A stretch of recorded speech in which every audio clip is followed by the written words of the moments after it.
Welcome to Literary Spotlights, a series of author interviews that honors outstanding authors and the power of the written word.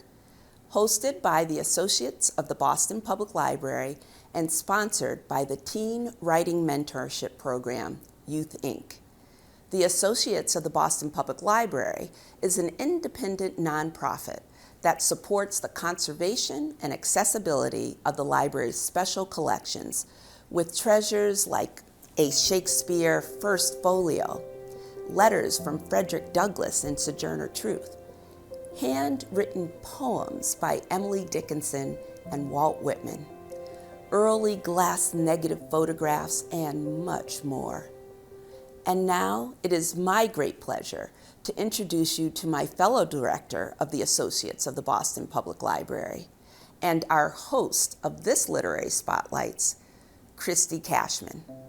Christy, in conversation with our guest, the author, journalist, and humanitarian Geraldine Brooks, AO. Born in Sydney, Geraldine is an Australian-American who now lives on Martha's Vineyard. Before she wrote fiction, just like Hemingway advised, she was a reporter first, winning the 1990 Overseas Press Club Award with her husband, the author Tony Horwitz, for best coverage of the Gulf War. Then she turned to fiction, and her first novel, Year of Wonders, is still an international bestseller, translated into more than 25 languages. Her second novel, March, was awarded a 2006 Pulitzer Prize, and her other novels are all New York Times bestsellers. In 2010, she was awarded the Dayton Literary Peace Prize, the only American award to recognize the power of the written word to promote peace.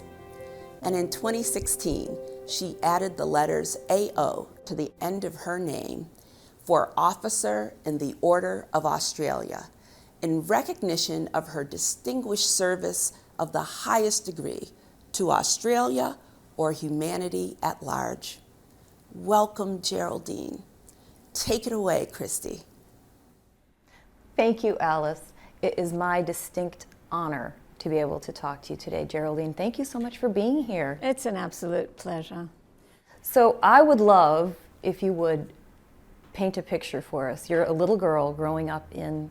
Actually inside of Sydney. In Sydney, okay. Right in town. Okay. Very inner city, yeah. And what led reading to writing for you? How did that all start? Well, we didn't have a lot of material stuff when I was growing up, but we always had access to wonderful books. And my favorite thing was to take the bus to the library on a Saturday, and we'd all go, my parents and my sister and I, and we'd all come back with our own stack of books. And it was just the most exciting thing, that potential. Every weekend, you never knew what adventure you'd be on for the rest of the week with the book that you came home with. So the reading was there. My dad before I could read for myself, my dad used to read to me at bedtime every night. And he always left me at a cliffhanger point, waiting for me to just be so avid to hear what was coming next that I would pick up the book and keep going, which is finally what happened. So it was a clever strategy, but books were very important in our family. So that was your father primarily. And then who told you to write? Well, my mother always said it would be the best job in the world to write books. So I think I had that in the back of my mind, although I didn't really think it wasn't like an ambition that seemed very realistic at that time, but I did want to become a newspaper reporter. And so that career led me into writing. Do you remember what the first story you wrote as a child? Oh, I didn't really. I had an ongoing story in my head. My games were all in the backyard, and I had characters made up that would be represented by flowers and leaves. And there were intricate plots, and the whole yard was divided up into international quadrants. So my mother's pretty flower garden was France, and the sort of dank side yard that the sun didn't reach was England, and the sun-blasted backyard was Australia, of course. So even as a little girl, you had these very involved stories with lots of characters and places. Geopolitical crises and that's so princes and interesting. princesses, and and it was all narrated, so it was all he said and she said, and so I think that was my first extended narrative. So obviously your parents were mentors to you. Did you have any other mentors as a child, and that led you to reporting and journalism? No, my dad was working as a proofreader on the newspaper, and it was going to see him at work when I was 8 years old, and he took me downstairs to the press floor. And in those days, it was still all ink and linotype machines, and the air was actually misty with the newsprint ink and the enormous rolls of newsprint. And when they hit the big red button to run the presses, they started spinning and they're shooting out across the room, and then the papers start landing on the conveyor belt. And he reached out and grabbed one, and he handed it to me, and it was warm. It was hot off the presses. Oh my gosh. I can imagine that was so sensual for you, the touch, the smell, the feeling of being there, what you're seeing. I mean, that I can see why that would lead to where you are now. Well, it was the thought that I was an insider, that I looked at that headline and I thought, I'm the first person in the city to know what's going on right now. And I wanted to be a part of that. So all my studies going forward were directed towards becoming a journalist. Okay, so then, now you're a journalist, and just give us a little piece of what that was like. What was your first job as a journalist? Oh, it was covering the races. Oh, interesting. Well, it wasn't really covering them. It was to be the cub reporter, just had to accompany the actual reporters and take down every detail of every horse in every race. It was mind-numbing, but you had to be super accurate because you also reported the odds and what they went out to and what they started at. And if you made a mistake, it was very serious because in those pre-internet days, rural bookmakers paid out on the results in the first edition of the paper. Right. So oh my goodness. I knew if I made a mistake, I would be terminated, and not just by the paper. And you were how old then? Oh, then I was in my early 20s. Early 20s, okay. And you were in journalism for? Oh, a long time. I got a scholarship to come to the United States to Columbia Journalism School after I'd been working for about 3 years as a feature writer back home. And then I was hired by the Wall Street Journal, and that led to a very unexpected career as a foreign correspondent covering wars and crises, which was not something I had imagined back in my urban Sydney backyard. Amazing. And then you got into novel writing. What was that segue like for you? Well, I have the Nigerian secret police to thank for my career as a novelist. I was reporting a story about Shell Oil. At that time, they were in cahoots with the very corrupt regime of Sani Abacha in Nigeria, and they had asked for the military to come in and fire on peaceful protesters who were protesting the despoliation of their land and the billions of dollars that had been extracted from the poorest region in Nigeria, where literally people were still farming with sticks. And there was not one school, not one clinic, nothing there. So there was a nonviolent protest movement, and the Nigerian military came and fired on people. Good. So I was there to report that, and of course they didn't really want it reported on, so I got picked up and thrown in the slammer.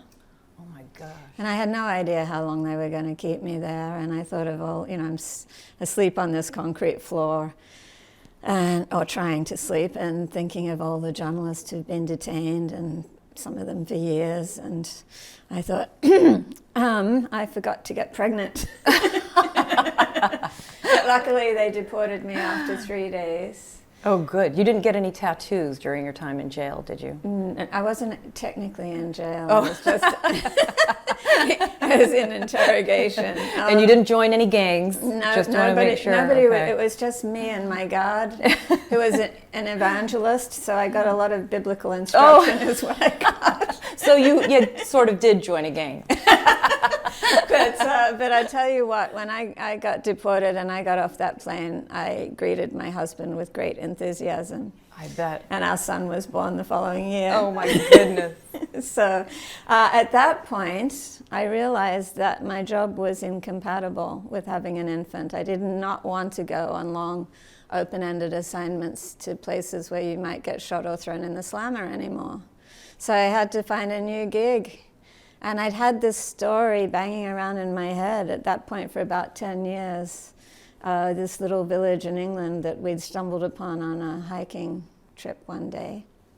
And it was the story of Eam and how bubonic plague had arrived in this town, carried in a bolt of cloth, and how the villagers, when the plague started to take hold, took the unique decision to voluntarily quarantine. Right. So as not to spread the infection. And this is Year of Wonders. This is Year of Wonders. And I have to say, when I was reading that, it felt somewhat familiar. Well, who would have thought that Right. a story from 1665 would have so much contemporary resonance? I was blown away because it felt like you were drawing from your experience. Yeah. And obviously you weren't. It was your first book. Yes. But how accurately you depicted that, and I just wished I'd read it beforehand. No, it was so fascinating.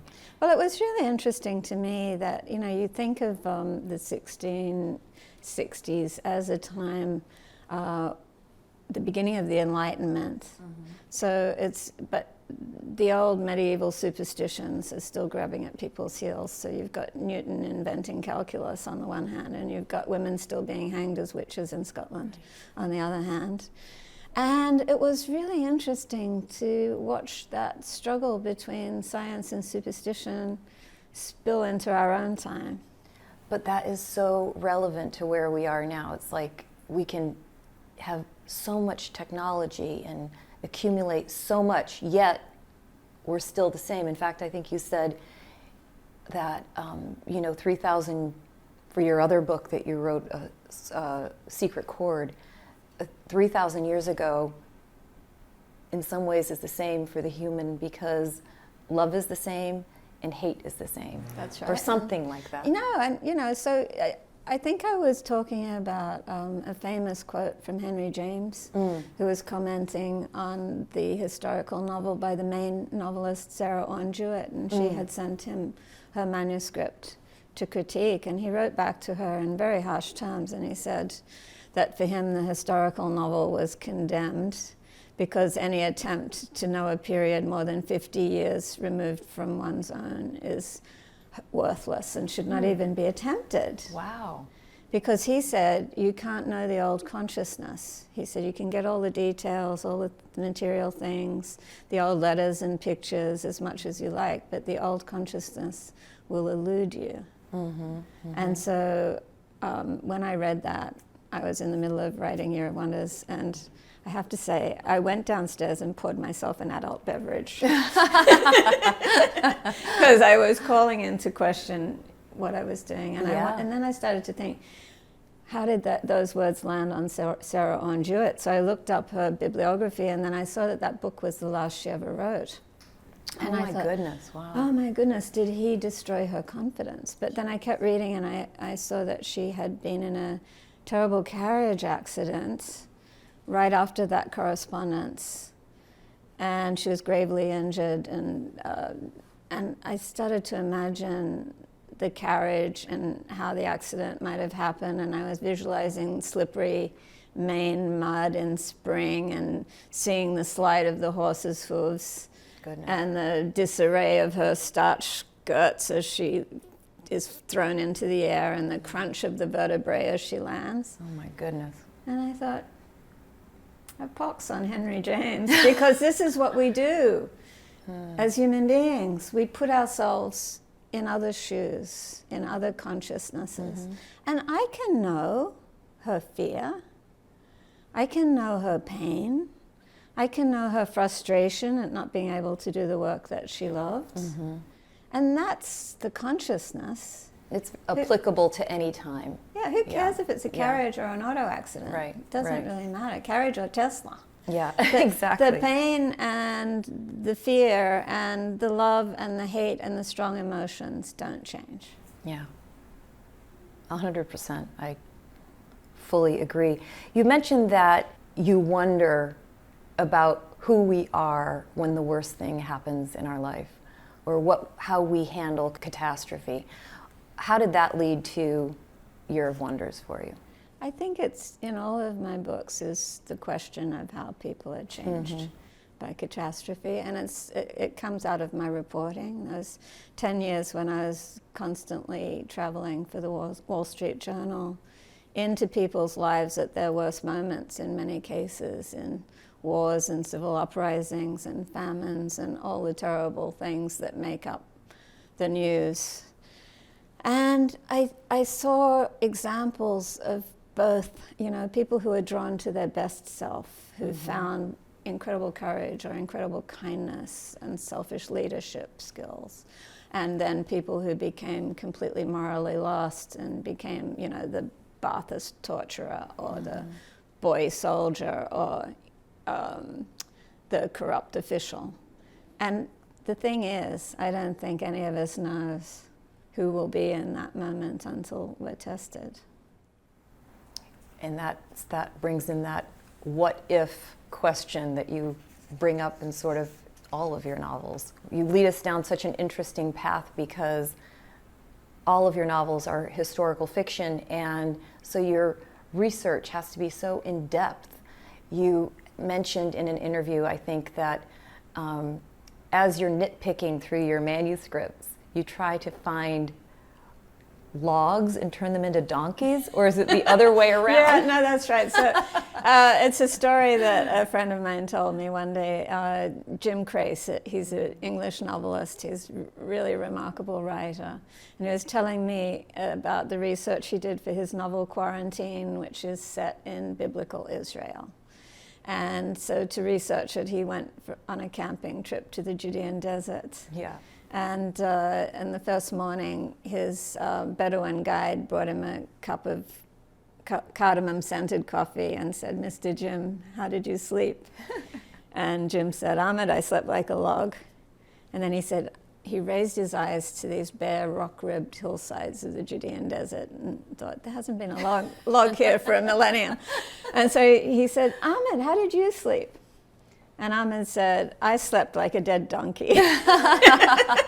So turning logs into dead donkeys is my shorthand for making sure that the word that you're using is accurate to the time and to the experience of the character. Make sure it is a simile that would make sense for them. And I think you brought up that at one point you used the word mauve. It is hilarious because as much as you try and get the idiom correct and you use, Derbyshire dialect in Year of Wonders, where I made this mistake. I used that as a kind of a seasoning, these wonderful Derbyshire dialect words like cloisonne for frozen and boos for a cow stall, and all these kind of things that are evocative and make you believe in the character. And then I have her thinking about the mauve tide of the heather. And then I'm in a bookstore when my book came out, and I see this book called Mauve. And I pick it up, and I find out that not only was there no word for mauve, they didn't even have the dye. So she wouldn't have thought the word mauve when she saw the heather. She would have thought purple. But I'm going to go out on a limb and say you might be the only one who would know that. The other one who knows will really care. Yeah. And it will drag them out of the story. So you never want that to happen. That's true, yeah. You never want that to happen. But I'll tell you a bit of accurate vocabulary that I'm very proud of is in Caleb's Crossing, when I need my young narrator, who is a Calvinist, first generation of the British arrivals on Martha's Vineyard, and she's learning about midwifery, and she needs to talk about a fetus. And I'm pretty sure that in 1665 she's not using the word fetus. So I went and looked it up, and I found out that the word that they would have been using is shapeling. Shapeling. And if you put that word in her mouth, it's like time traveling to me. Yeah. Wow, I've never even heard that word. Yeah. That's interesting. What a great example. Thank you. You said that if you know too much, there's not enough room for the imagination. So it's the difference between what's a novel for me and what's work for a narrative historian.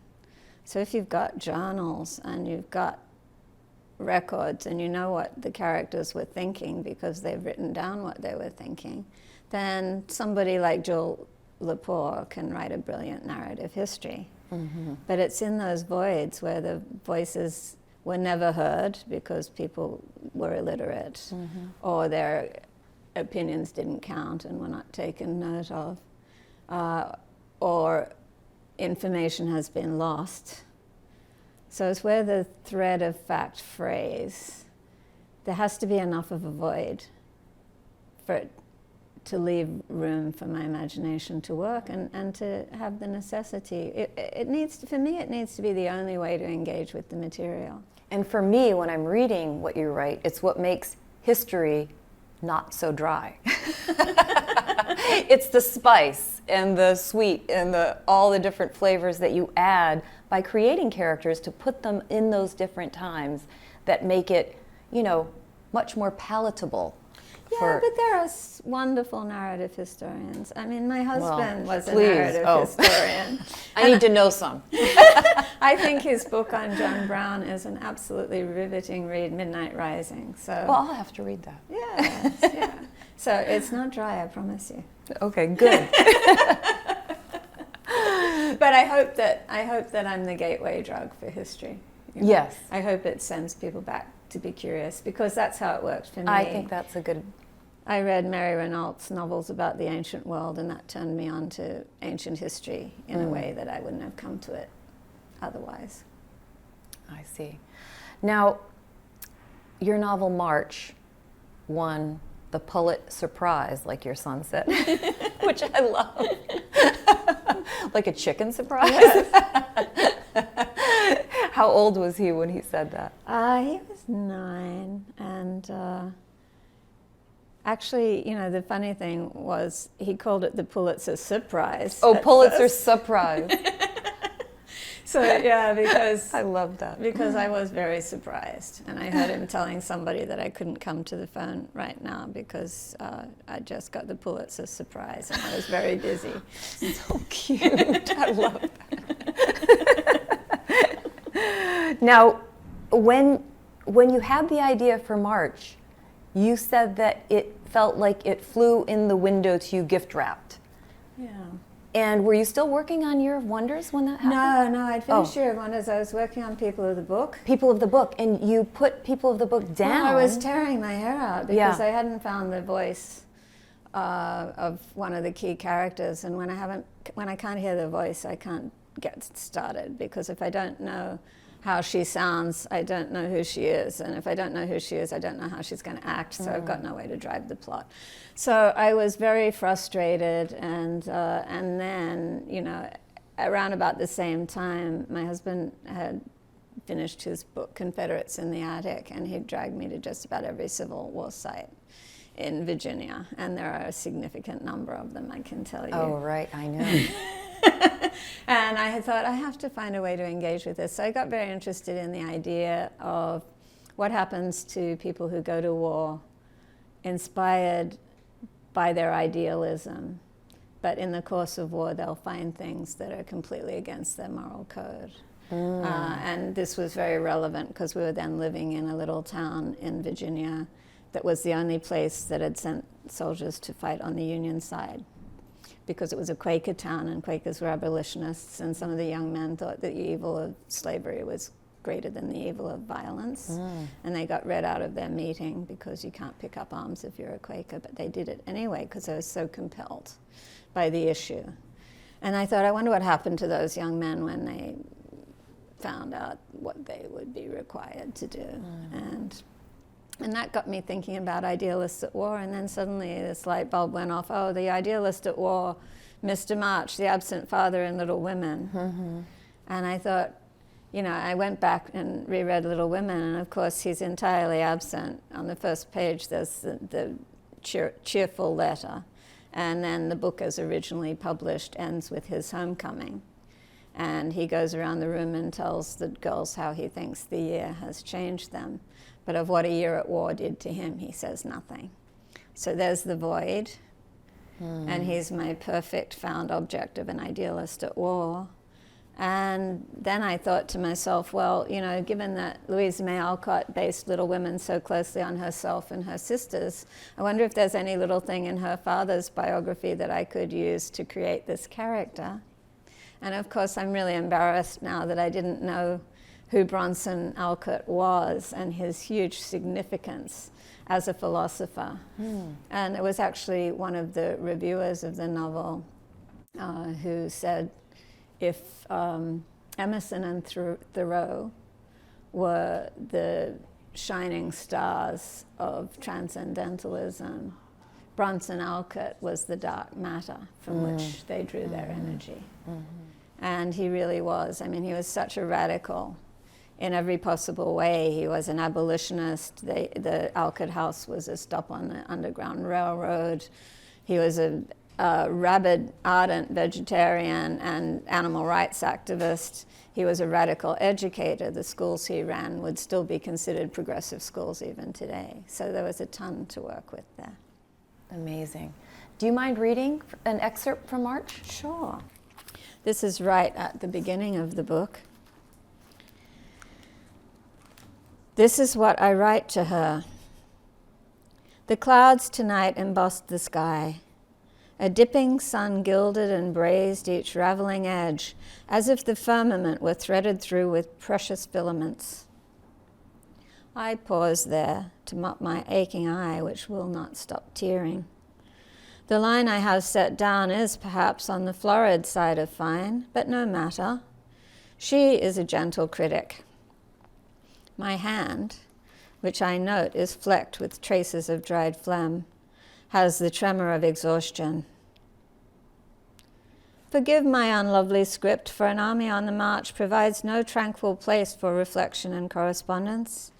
I hope my dear young author is finding time amid all her many good works to make some use of my little den, and that her friendly rats will not grudge a short absence from her accustomed eyrie. And yet to sit here under the shelter of a great tree as the men make their cook fires and banter together provides a measure of peace.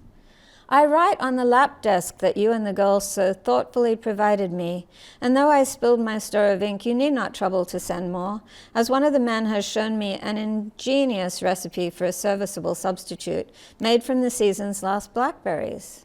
So I'm able to send sweet words to you. Do you recall the marbled end papers in the Spencer that I used to read to you on crisp fall evenings just such as this? If so, then you, my dearest one, can see the sky as I saw it here tonight, for the colors swirled across the heavens in just such a happy profusion. And the blood that perfused the silted eddies of the boot-stirred river also formed a design that is not unlike those fine end papers, or like the spill of carmine ink when the impatient hand of our little artist overturned the well upon our floorboards. But these lines, of course, I do not set down. I promised her that I would write something every day, and I find myself turning to this obligation when my mind is most troubled. For it is as if she were here with me for a moment, her calming hand resting lightly on my shoulder. Yet I am thankful that she is not here to see what I must see, to know what I am come to know. And with this thought, I exculpate my censorship. I never promised I would write the truth. So beautiful. For so many reasons, so many layers. So you never had an MFA, you never took a creative writing course. You said you write instinctually. What do you mean by that? So first I find the implausible truth. I love what Mark Twain said, fiction is obliged to be plausible, truth need not be, something like that. And so I'm looking for that thing that actually happened, that if you made it up, it wouldn't be so interesting. So in Year of Wonders, it was the fact that a village voluntarily quarantined.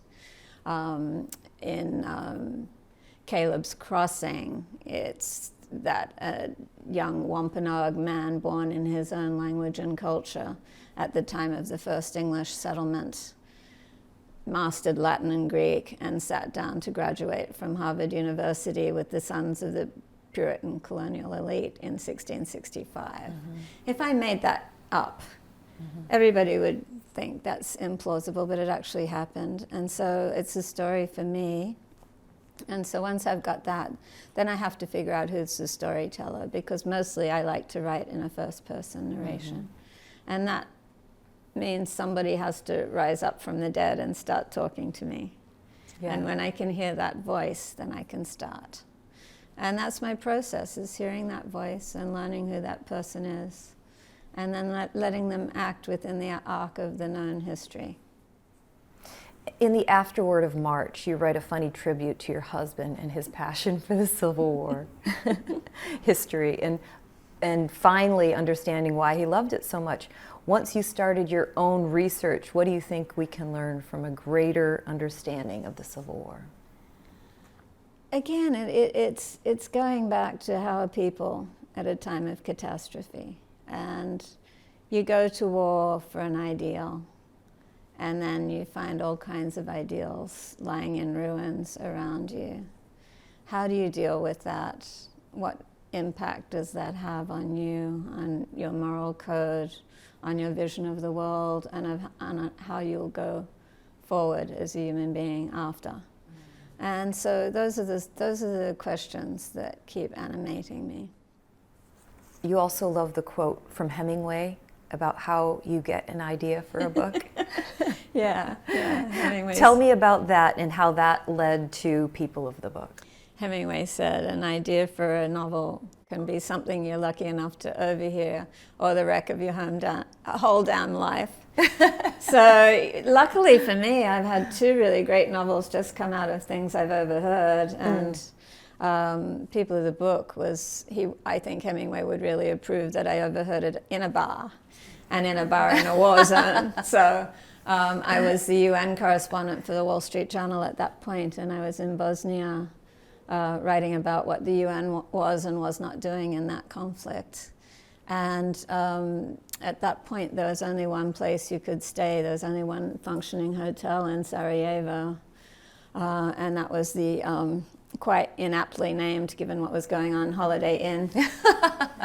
But if you booked into the Holiday Inn at that time, you didn't ask for a room with a view, because if you could see the beautiful mountains that rise all around the city, then the snipers and the artillerymen on the mountains could see you. And so almost every window had been blown out, and people were just sleeping in stairwells at that point. But the bar functioned perfectly. Sometimes there wasn't any light, it would just be candles, but there was always alcohol, which was, after those long, terrible days, not such a bad thing. But the journalists would all gather there and talk about what they'd witnessed, and talk turned one day to this missing treasure of the National Museum, which was just across the road and it's subject of heavy shelling. And this was the Sarajevo Haggadah, which was a Hebrew manuscript, an illuminated manuscript, thought to have been created in 15th century Spain. And it was a great survivor, this manuscript. It had been saved by a Muslim librarian in World War II and it had been saved by a Catholic priest during the book burnings of the Pope's Inquisition in Venice in 1609. But now it was missing and thought to be destroyed, although some journalists had other theories that it had been sold on the black market to buy arms, or that the Israelis had come through the tunnel under the airport to take it to safety in Israel. All these crazy stories, and I thought I must look into that. But way leads on to way, and I didn't get back to the story until right at the end of the war, when the Haggadah was produced and presented to the Jewish community at their Seder, because this is the book that Jews use at the Seder table. And it was disclosed that a Muslim librarian had once again risked his life and gone in under shelling to bring this book to safety. So you said you overheard 2 stories that led to writing books. What was the other one? Yeah, that's my new book, Horse. Oh. Which also was overheard, not in a bar in a war zone, but at a luncheon table, a very fancy lunch at Plymouth Plantation. And I had been invited there because they had an idea that I might write a book about one of the young women of the plantation. And it would have been a great idea, except I felt like I'd already written that girl in Caleb's Crossing. Oh. So I'm sitting there eating my salad and nodding and smiling politely, as you do. But 2 over and down the table, a gentleman from the Smithsonian in Washington was regaling his luncheon guest with this incredible story of a racehorse from the 1850s whose skeleton had been at the museum in Washington for many years, and he had just transported it to the International Museum of the Horse in Kentucky.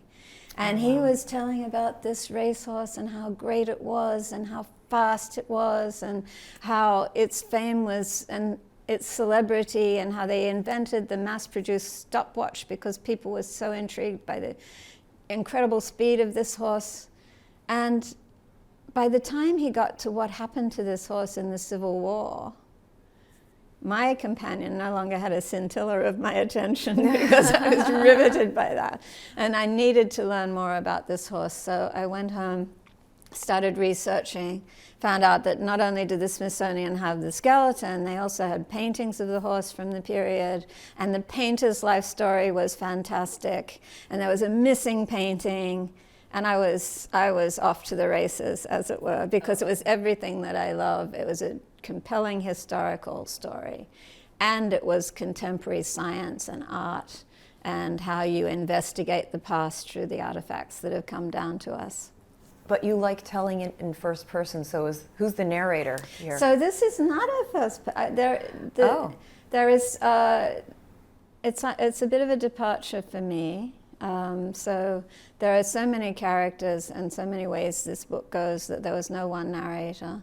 But the artist Thomas Scott, who was an itinerant horse painter of the era and painted many portraits of this famous stallion. He gets to speak in first person because he's keeping a journal.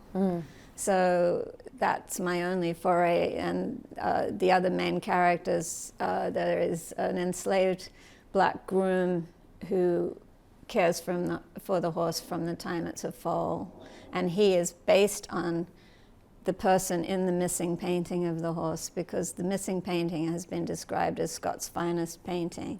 And it's Lexington being led by Black Jarrett, his groom. And so I tried to find out who that person was, but I couldn't. But I did find out of the stories of other black horsemen of the era whose skills were so incredible that they greatly enhanced the wealth of their enslavers, but only rarely got to benefit from their expertise. I see. Do you mind reading an excerpt from Horse? Sure. Thank you, Geraldine. Actually, this excerpt is just after Jarrett, who is the black groom, has met Scott the painter, who's been commissioned to do a painting of another horse. And Jarrett is very intrigued by Scott's process. Scott finally drew out a small sketch pad. Jarrett was powerfully curious to get a glimpse, so he began working his way over towards the wall. When Scott straightened and stretched, he noticed Jarrett and beckoned him over. Jarrett wheeled his barrow closer. "What's he like?" Scott asked, tilting his head in the direction of the horse. Jarrett averted his eyes and scuffed the turf with the toe of his boot. It wasn't a good idea to speak to a white stranger without putting a deal of thought into it. Words could be snares. Less of them you laid out there, less likely they could trap you up. "Collected at the post, fast off the start?" "No," said Scott, and Jarrett winced. There you go. Less than a dozen words, and he'd said the wrong ones, seemingly. But then Scott spoke less sharply. "I meant, what's he like? Busy mind or a dreamer? Bossy or well-mannered? I want to know how he feels about the world, what kind of soul he's got." Jarrett had never heard horses spoken of in that way, although it was how he thought of them in his own mind. His father knew all about how to make a horse work its best, and there was a great deal of learning to that. Dr. Warfield was a shrewd judge of when to buy and sell them. But Jarrett thought both his father and Dr. Warfield treated horses like mechanical contraptions. Do this, get that. Jarrett disagreed, but he had never said so. To speak of horses as beings with feelings, even souls, it might seem like foolishness or even maybe sinful in the eyes of the angry God of the white church Dr. Warfield attended. But now this man was speaking as if it were the most normal thing in the world. Jarrett tried for the first time to put his thoughts into words. "Glacier? Well, he'd be a fly one," he said shyly. "Fly? What's that mean?" asked Scott. "We don't have that expression where I'm from back east." Jarrett tried to think how to explain it. "Fly means smart, but quiet about it, not a know-it-all. Not cunning neither, because that's like being crooked, and Glacier's not that way. He's a thinker, and that's good, on account of he won't do the stupid thing, like getting a hoof caught in a hole, or shying if a bird breaks out of a bush. But it's bad, too, because he's not about to do what you say just because you say it. He takes his own time to think for himself. Not all jockeys can see why a horse might be that way, so I think that how he does on the track always going to depend on who's asking him to do it. You see now? See how his tail swings side to side? He knows how to use himself, but he doesn't always engage that big hind end when he's in a race. You have to know to ask him just the right way. And then back home in the paddock, he's not one to try and be the boss horse. He don't barge in to get the feed so as to rile the others, but he don't go hungry neither. He watch and he think, and when the others commence to fussing for one particular flake of hay, he go off and find one that he can eat by his own self without aggravation. That's Fly. Oh, I love that. And it describes some of my horses, actually, to a T. Tell me about your horse, the one on Martha's Vineyard. I have a lovely mare called Valentine. Valentine. Yes, for my 60th birthday, I finally got a pony. Aw. What breed is she, or do you know? Well, I think she's mostly Welsh cob. Okay. Yeah. Love those, actually. Well, she's just a very pretty, very good horse, and she's got a sense of humor. And when you were little, did you have horses? No. I lived in town, and we didn't even know anyone who had horses, and the only horse I ever saw was the mounted police. That's so interesting. So interesting. I grew up with horses and riding all my life, and so basically I was led to reading because of horses. I read every horse book there was and was sorely surprised when I picked up The Red Pony by John Steinbeck. That was frightening. But I learned a lot at the same time. I was, intrigued by that type of writing, but because all the other horse books are so sweet and kind of saccharine and all that. But I think it's interesting that you chose to write about a horse without having that childhood love for horses. But no, this was my midlife crisis. I had my first riding lesson when I was 54. Oh, how great. I love that. Well, maybe, but maybe knitting or pottery would have been a safer choice.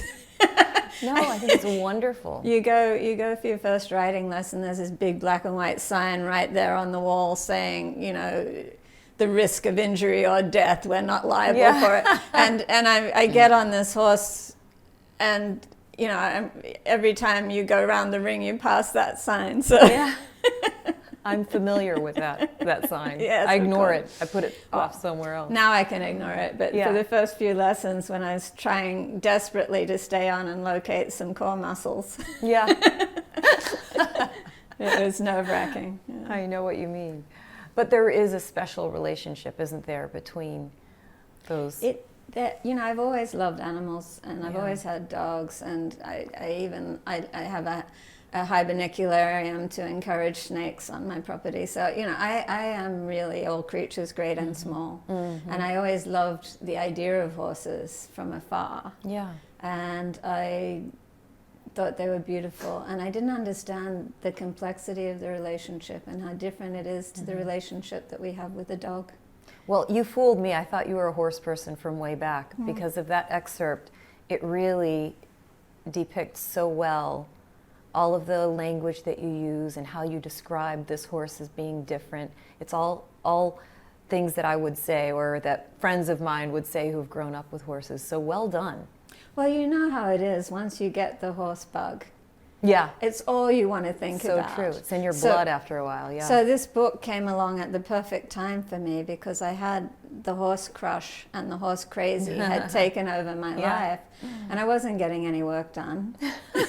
And then I heard about Lexington and what a great racehorse and what a great story. And so everything that I was doing for fun then could be passed off as research. So it was perfect. I love it. I can't wait to read it.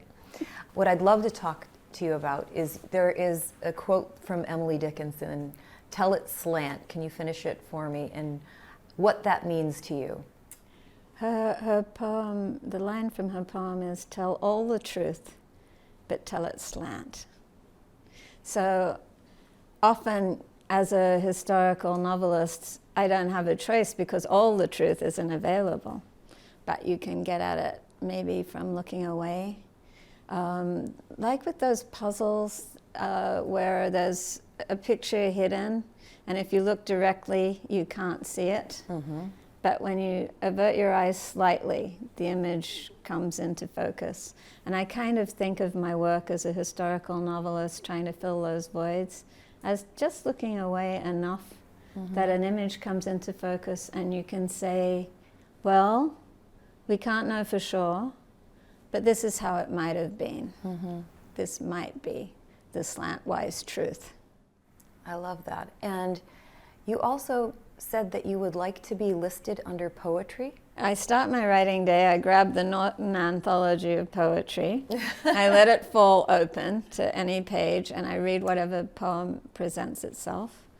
And it's like my calisthenics, because I think the poets are the Olympic eventers, if we carry the horse analogy further.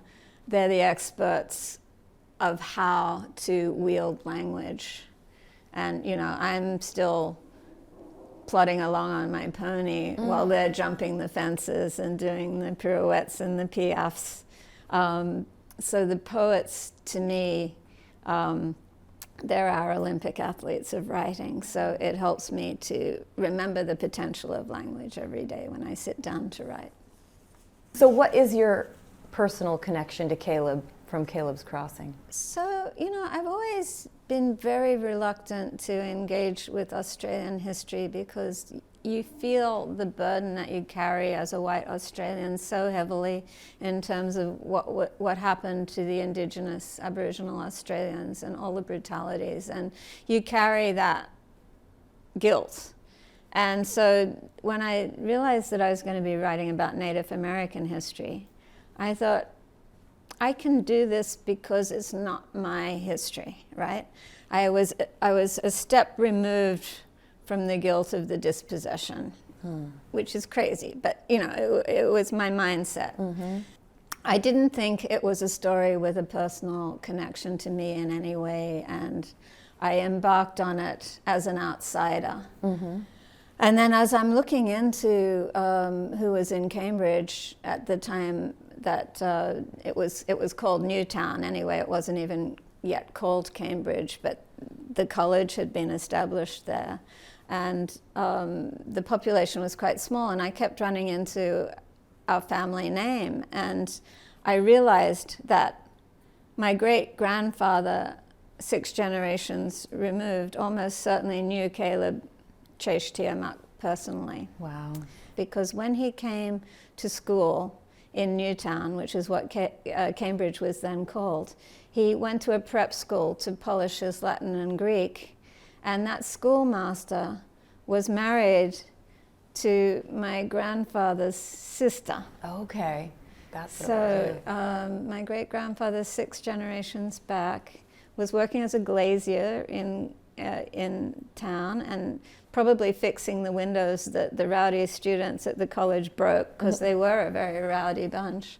And he would certainly have talked with his sister about these 2 young Wampanoags from Martha's Vineyard that Elijah Corlett was teaching Latin. So I did have a personal connection to the story. Isn't that interesting? Wow, fascinating. And the Secret Chord was inspired by your son wanting to take harp lessons when he was 9, is that right? Yes.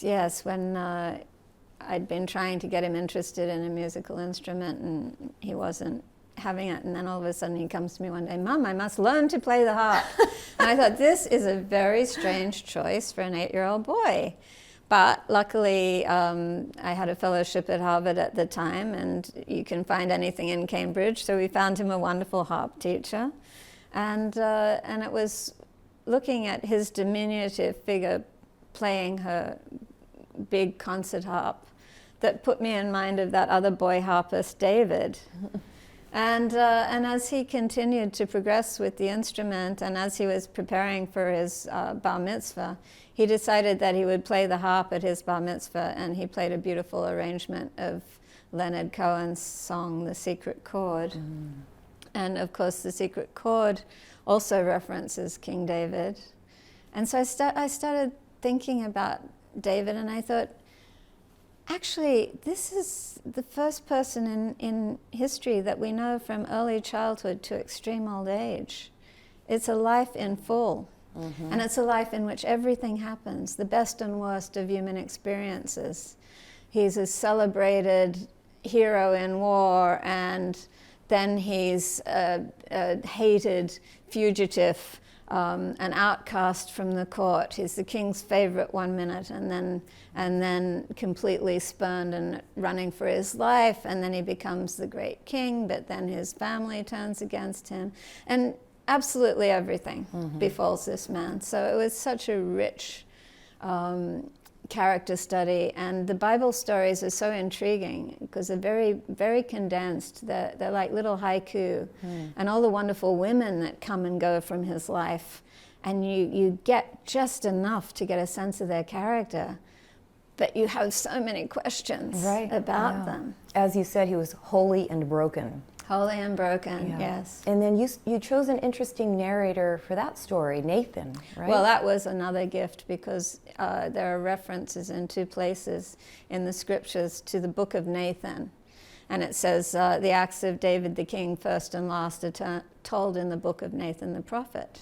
But we haven't got that book. Right. It's lost. So what would Nathan, of all people, have had to say about David? Because he's the one man who has the guts to confront him about his failings and calls him out for his self-betrayal and his sin in causing the death of Bathsheba's husband. The person who had to tell truth to power. He was the person who told truth to power, and so I thought, what a perfect narrator.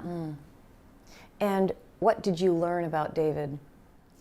It's the duality that we're all capable of great things, and we're all capable of terrible things.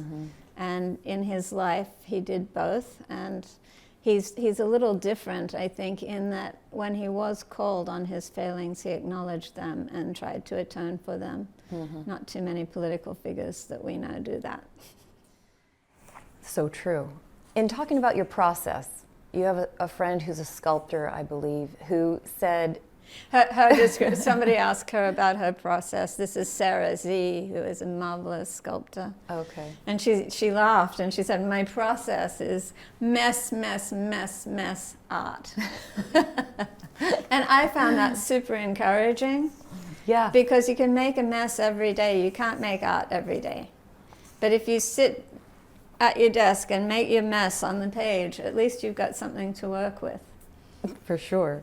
If books are children, which one of your books would have been the most difficult child? It's always the one you're writing, which you think is going to be so easy, you know. It's a bit like you go to a party with a date and you see a really handsome guy across the room. Yeah. And you know he's giving you the eye, but you can't go home with him because you have to leave with the one what brung you. Right.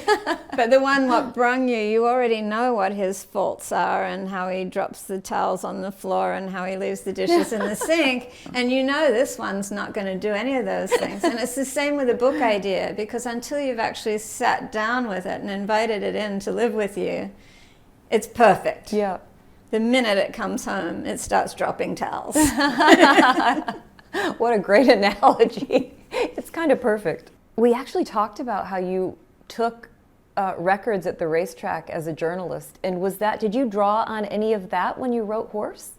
No, because I was in a sort of state of high anxiety the entire time I was at the track, and actually it turned me off racing because when you go to every race, you see how many animals get injured.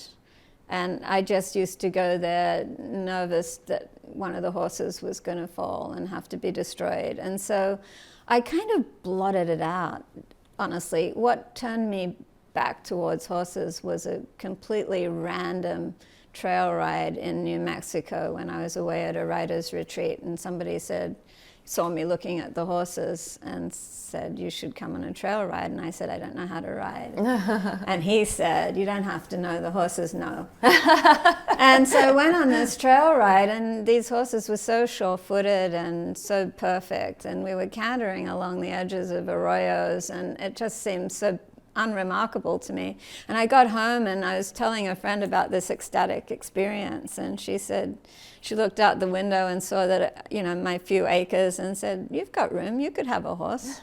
In fact, I could give you my horse. Oh my goodness. And the next thing I knew, I had a horse. And now you have a novel, Horse, and it will be out on June 14th, and you can pre-order now with our bookstore partner, the Harvard Bookstore. And you also love to read futuristic-based novels. I have been a sci-fi fan since I was a kid. A Trekkie. I was a tragic Trekkie. I could do the Vulcan greeting in Vulcan. I still can. L'âge d'or de sucre. Wow. You speak Vulcan. I was super hardcore. But you'll never take a stab at that genre. I don't think I will. I'm sort of set in my ways now. So, and I have another historical novel to do after the nonfiction work. So I'm not going to plan any further ahead than that. I barely buy green bananas these days. Oh my gosh, well, you've written 6 more novels than I've written, so. What are you working on now? Is it fiction or? I just finished a sort of an extended essay that's an appreciation of the Australian writer Tim Winton. Okay. It's for a series in Australia called Writers on Writers, where one Australian writer talks about a writer they admire. And do you get back to Australia a lot? I get back as much as I can, and I hope to get back more once my youngest son is happily settled in college. And do you think you'll ever live there? I would love to live there again. We'll have to see what happens. I've got 2 American kids. How did that happen? I know how it happened. My husband was more stubborn than I am. So. Well, it has been such a pleasure talking to you, Geraldine. I've enjoyed every minute of it, and I learned even more about you, so thank you. Well, thank you, Christy. It's been great fun.